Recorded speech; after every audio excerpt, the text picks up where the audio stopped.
I'm Ben Mankiewicz. Thanks for staying up late with us on TCM for the first night of Flashback Fridays. Every Friday night in January, we'll feature movies told through the use of flashbacks. Up next, a haunting drama that dives straight into the memory of its narrator. It also includes a pivotal flashback from the woman who drives his recollections. Released by Universal in 1982, Meryl Streep in Sophie's Choice. Streep earned the second of her 3 Academy Awards for her performance as the title character, Sophie, a Polish immigrant struggling with the trauma of abuse, of grief, and of guilt after surviving the Auschwitz death camp during the Second World War. It's now 1947, and she lives in Brooklyn with her passionate, erratic, and often abusive boyfriend. He's brilliantly played by Kevin Kline. Peter MacNicol is the narrator, an aspiring writer who befriends the couple and begins to fall for Sophie. His character serves as a stand-in for the man who wrote the book the movie is based on, William Styron. Styron got the idea decades earlier when he spent a summer in Brooklyn and met a beautiful Holocaust survivor. Alan J. Pakula not only directed the film, he also adapted Styron's novel. To play the part, Streep had to learn to speak Polish, German, and English with a Polish accent.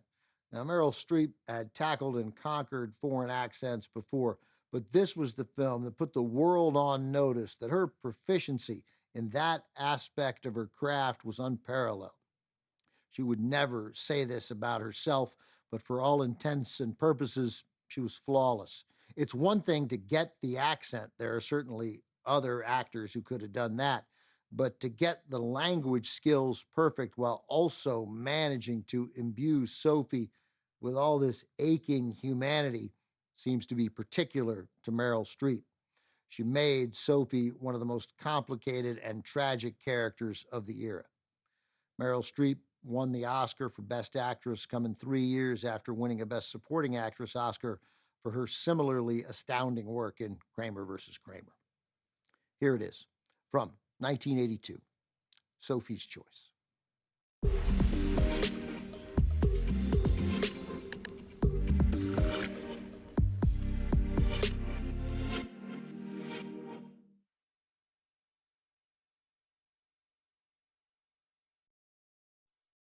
Meryl Streep's Oscar-winning performance in Sophie's Choice is widely considered one of the best performances ever captured on camera.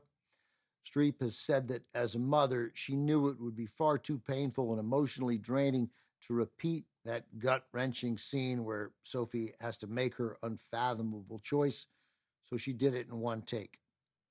Streep, who now has 21 Oscar nominations, the most of any actor ever, had been making movies for just 5 years before Sophie's Choice, but already she had 3 Oscar nods and 1 win to her name. Yet Streep was not even close to being the first choice to play Sophie.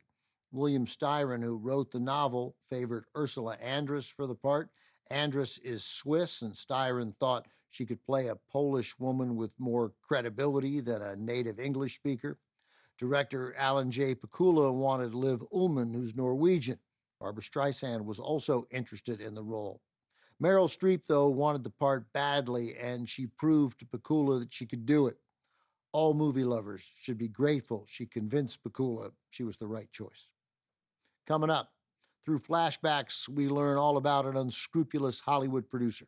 From MGM in 1952, Kirk Douglas, Lana Turner, Walter Pidgeon, Dick Powell, and Gloria Graham, starring The Bad and the Beautiful, directed by Vincent Minnelli.